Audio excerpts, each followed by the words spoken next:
નમસ્કાર ખેડૂત મિત્રો. તો મિત્રો, પાક કાપણી પછીના સાધનો પર સબસિડી હાલમાં ચાલુ થઈ ગઈ છે. તો તેની માહિતી તમને આ વિડીયોમાં અમે સંપૂર્ણ આપીશું, જેમાં પોસ્ટ હાર્વેસ્ટ ઇક્વિપમેન્ટ સબસિડી એટલે કે લણણી પછીના સાધનો પર સબસિડી. તો આપણો ભારત દેશ ખેતી પ્રધાન દેશ છે. આપણા ભારત દેશોમાં 60% લોકો ખેતી પર આધાર રાખતા જોવા મળે છે.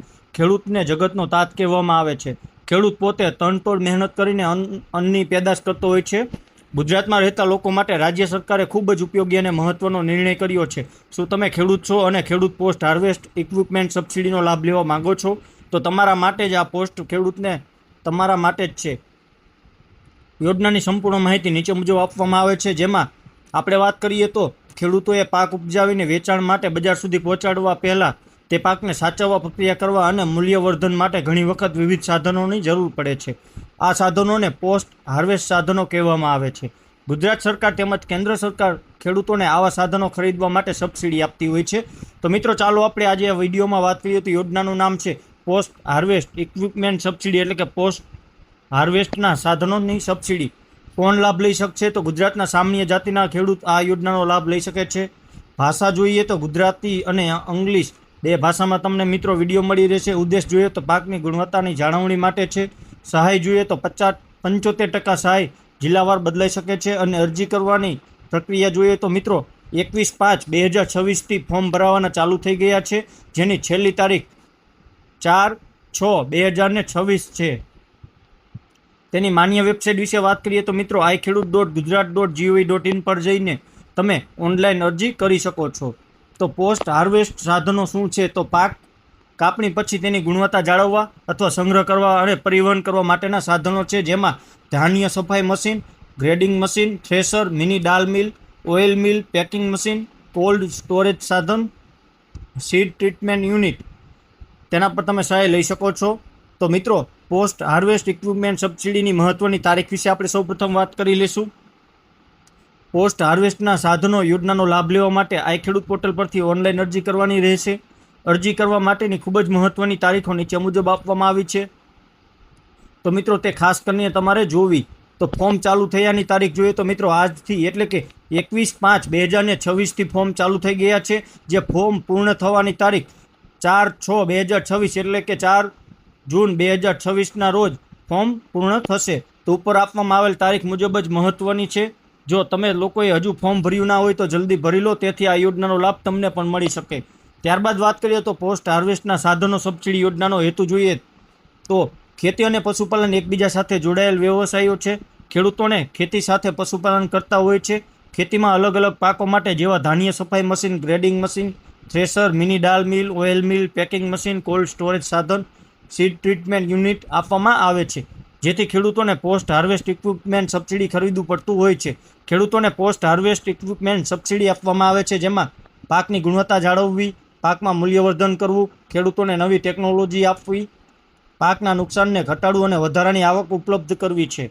ત્યારબાદ સબસિડી વિશે વાત કરીએ મિત્રો તો રાજ્ય મુજબ ટકાવારીમાં ફેરફાર થઈ શકે છે, જેમાં SC, ST, મહિલા, નાના સીમાંત ખેડૂતને 50%થી લઈને 75% સુધીની સહાય મળવાપાત્ર છે અને અન્ય ખેડૂતને 40%થી 50% સુધીની સહાય મળશે.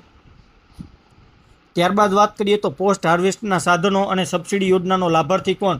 તો પોસ્ટ હાર્વેસ્ટ ઇક્વિપમેન્ટ સબસિડી માટે સરકાર પણ આપશે સહાય. યોજનાઓમાં એવી સરકારી યોજના છે આશરે સુંદરીય જીવન ધરાવતા નાના કે નિયત ખેતીકાર જેમની જમીનની ખેતીમાં ઉપયોગ થાય છે. પોસ્ટ હાર્વેસ્ટ ઇક્વિપમેન્ટ સબસિડી યોજનામાં કોણ લાભ લઈ શકે તે નીચે મુજબ આપવામાં આવ્યું છે, જેમાં ગુજરાત રાજ્યમાં રહેતા નાના અથવા સીમાંત અથવા પ્રગતિશીલ અથવા સામાન્ય ખેડૂત આ યોજનાનો લાભ લઈ શકે છે. મહિલા ખેતી કરતા પણ આ સહાય માટે પાત્ર છે.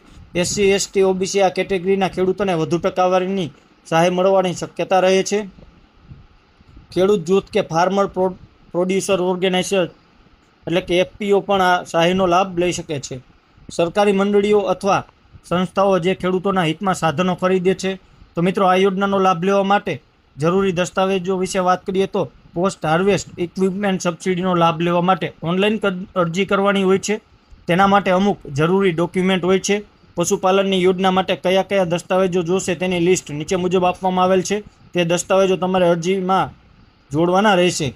તો સૌપ્રથમ આધાર કાર્ડ, જમીનના 7/12 અને 8 દાખલો, બેંક પાસબુકની નકલ, જાતિનું પ્રમાણપત્ર જો લાગુ પડતું હોય તો જ મિત્રો, ત્યારબાદ સાધન ખરીદી બિલ અને કોટેશન, ત્યારબાદ પાસપોર્ટ સાઇઝનો ફોટો. ત્યારબાદ વાત કરીએ તો પોસ્ટ હાર્વેસ્ટ ઇક્વિપમેન્ટ સબસિડી અરજીની પ્રક્રિયા. તો મિત્રો, ઘર બેઠા ઓનલાઈન અરજી કેવી રીતે કરવી તેની માહિતી મેળવીશું. તો પોસ્ટ હાર્વેસ્ટ ઇક્વિપમેન્ટ સબસિડીમાં જો તમે અરજી કરવા માંગતા હોય તો અરજી કેવી રીતે કરવી તેના સ્ટેપ બાય સ્ટેપ નીચે મુજબ આપવામાં આવ્યા છે, જે તમારે ફોલો કરવાના રહેશે મિત્રો. તો આઈ ખેડૂત પોર્ટલ ખોલો, જેમાં આઈ ખેડૂત ગુજરાત પોર્ટલ અને લોગિન રજિસ્ટર્ડ કરો. જો ન હોય તો ન્યૂ રજિસ્ટર કરો, જૂનો હોય તો આધાર નંબર નાખીને ઓટીપીથી લોગિન કરી શકો છો. ત્યારબાદ આઈ ખેડૂત .ગુજરાત.gov.inની વેબસાઇટ પર જઈને હોમ પેજમાં સ્કીમ યોજનાઓ સેક્શન ખોલો અને પોસ્ટ હાર્વેસ્ટ સબસિડી જેવી યોગ્ય યોજના શોધો. અરજી ફોર્મ ભરવું, જેમાં એપ્લાય ક્લિક ટુ એપ્લાય પર ક્લિક કરવું. ફોર્મમાં વ્યક્તિગત વિગતો ભરો, જેમ કે નામ, મોબાઈલ, પૂરું સરનામું. જમીન સંબંધિત માહિતીમાં 7/12/8 અને જમીનની વિસ્તાર અથવા ખેતરોની વિગતો ભરવી. બેંક વિગતો આવશે, જેમાં બેંકનું નામ, શાખા, આઈએફસી કોડ અને બેંક ખાતાનું પ્રૂફ અથવા પાસબુક સ્કેન. ત્યારબાદ સાધનનો મોડેલ અથવા કોટેશન પસંદ કરો. ત્યારબાદ અપલોડ કરો. એટલું ધ્યાન રહેવું કે કોટેશન મેન્યુફેક્ચરના ઓથોરાઇઝ ડીલર પરથી હોય અને મોડલ આઈ ખેડૂતમાં દર્શિત હોય. ત્યારબાદ જરૂરી દસ્તાવેજોમાં આધાર કાર્ડ 7/12 અને 8, બેંક પાસબુકની સ્કેન કરેલ નકલ અથવા કેન્સલ ચેક, ખર્ચ કોટેશન. ત્યારબાદ પાસપોર્ટ સાઇઝનો ફોટો અને કામના હસ્તાક્ષર જ્યાં માંગે ત્યાં, અથવા જાતિ અન્ય પુરાવા જ્યારે લાગુ પડે ત્યારે તે દાખલ કરવાના રહેશે. ત્યારબાદ ચોક્કસ દસ્તાવેજ યજમાન યોજનાના નિર્દેશ મુજબ ફેરફાર થાય પોર્ટલ પર પ્રત્યેક સ્કીમ માટે રિક્વાયર્ડ ડોક્યુમેન્ટ ચેક કરો મિત્રો.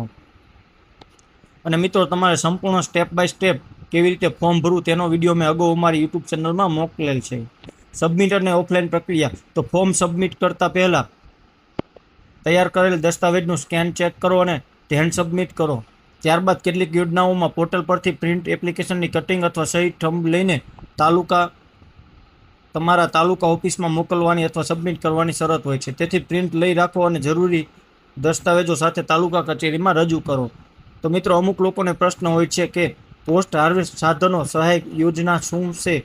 તો આ એવી યોજના છે જેમાં પાક કાપણી પછીના સાધનો ખરીદવા માટે ખેડૂતને સરકાર સબસિડી આપે છે. કોણ આ યોજનાનો લાભ લઈ શકે છે? તો વ્યક્તિગત ખેડૂત, મહિલા ખેડૂત, નાના અથવા સીમાંત ખેડૂત, ખેડૂત જૂથ અને એફપીઓ અને સહકારી સંસ્થાઓ આ યોજનાનો લાભ લઈ શકે છે.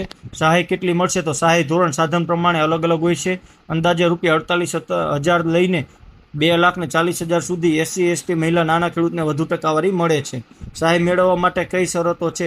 તો સાધન ભારત સરકાર દ્વારા માન્ય પરીક્ષણ થયેલું હોવું જોઈએ અને આઈ ખેડૂત પોર્ટલ પર દર્શાવેલી રજિસ્ટર્ડ થયેલ કંપનીમાંથી ઓથોરાઇઝ ડીલર પાસેથી ખરીદવું જોઈએ.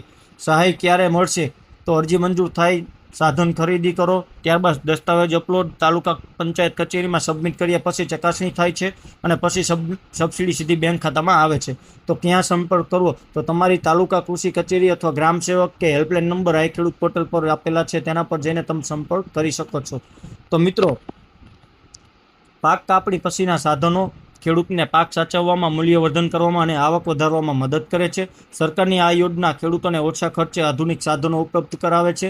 સમયસર અરજી કરીને આ યોજનાનો લાભ લઈ શકાય છે. તો મિત્રો, તમે પણ આ યોજના હાલમાં ચાલુ છે તો ઓનલાઈન અરજી કરી શકો છો. અને જો તમને અમારો આ વિડીયો પસંદ આવ્યો હોય તો અન્ય લોકો જોડે શેર કરો, લાઇક, કોમેન્ટ અને સબસ્ક્રાઇબ કરવાનું ભૂલશો નહીં.